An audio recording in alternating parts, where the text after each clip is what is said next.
1-4 dan pemeriksaan denyut jantung janin menggunakan Linac. Sebelumnya perawat mencuci tangan, dan apabila pasien butuh privacy, kita tutup scarem atau tirai yang ada di ruangan pasien. Yang pertama, kita melakukan tindakan Leopold 1. Tindakan Leopold 1 itu tujuannya untuk menentukan tinggi fundus uteri dan bagian terkecil yang teraba di fundus. Yang pertama, kita posisikan pasien terlentang, kemudian kaki kita tekuk. Kita lakukan pemeriksaan ini. Yang pertama, kita letakkan tangan di bawah perut, di perut bagian bawah pasien. Kemudian kita menyusuri bagian fundus pasien untuk menentukan tinggi fundus di sebelah mana. Apabila fundus ini teraba keras dan tidak melenting, maka itu adalah bokong. Kemudian apabila keras dan melenting pada saat digoyang, maka itu adalah bagian kepala.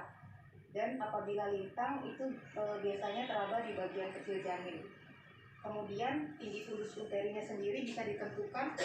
Untuk usia kehamilan 12 minggu biasanya 3 jari di atas sifisis. Kemudian usia 16 minggu biasanya berada di antara pusat dan simfisis, di pertengahan antara pusat dan simfisis. Usia kehamilan 20 minggu biasanya 3 jari di bawah pusat. Kemudian usia kehamilan 24 minggu biasanya berada di pertengahan pusat. Usia 24 minggu biasanya 3 jari di atas pusat.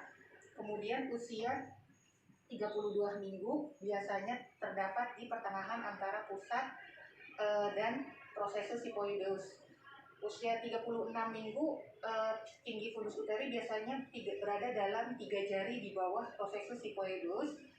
Kemudian untuk usia 40 minggu berada di prosesus sifoideus, dan usia 40 minggu kembali turun di pertengahan antara prosesus sifoideus dan pusat. Kemudian kita lakukan pemeriksaan Leopold kedua. Pemeriksaan Leopold kedua ini menentukan punggung janin dan bagian terkecil yang terdapat di bagian perut ibu. Caranya masih sama dengan Leopold 1. Kita letakkan salah satu tangan di sebelah perut pasien dan tangan satu lagi di sebelah yang berlawanan. Kita lakukan penyusuran, kita lakukan perabaan. Apabila letak punggung, maka permukaannya terasa keras dan lebar. Jika menemukan tangan atau kaki, maka itu adalah bagian terkecil dari bayi. Jika punggung berada di sebelah kanan, maka kita katakan puka. Jika punggung berada di sebelah kiri, maka kita katakan puki atau punggung kiri. Kemudian kita lanjutkan ke pemeriksaan Leopold ketiga.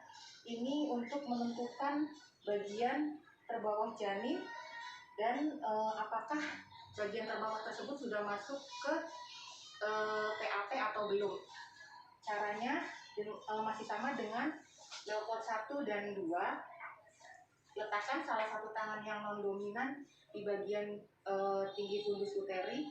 Kemudian tangan satu lagi menggunakan jari dan telunjuk kita raba di bagian simfisis pubis. Kita goyangkan dan kita raba. Setelah terpegang, maka hasil pemeriksaannya presentasi kepala apabila teraba bulat, keras, dan melenting. Apabila presentasinya bokong, maka teraba lebar, terus lembek, ya, tidak keras dan tidak melenting. Apabila di simfisis ini teraba kosong, maka itu biasanya letak lintang. Kita lanjutkan ke Leopold keempat. Leopold keempat tujuannya untuk menentukan sejauh mana masuk ke PAP dengan cara ibu di kakinya tidur terlentang dan kakinya kita luruskan. Nah, setelah itu kita letakkan tangan ke bagian simfisis. Dikatakan ini divergen apabila sebagian besar kepala janin sudah masuk PAP, dan dikatakan konvergen apabila pemeriksaan belum melampaui lingkaran sebesar bagian kecil kepala janin masuk PAP. Setelah itu kita akan mendengarkan denyut jantung janin menggunakan linek. Denyut jantung janin menggunakan linek kita bisa lakukan pemeriksaan dengan cara menempatkan posisi linek di antara punggung dan kepala bayi. Apabila punggung kiri, maka kepala di sebelah atas kita letakkan di sebelah sini. Apabila kepala sudah masuk ke bawah, kita letakkan sebelah sini, dan apabila punggung kanan, kita letakkan sebelah sini. Setelah itu kita dengarkan denyut jantung janin dengan meraba nadi radialis pasien, gunanya untuk membedakan denyut jantung janin dan denyut jantung ibu. Kita dengarkan denyut jantung janin dan bedakan antara denyut jantung janin dengan denyut jantung ibu. Apabila sudah didengarkan,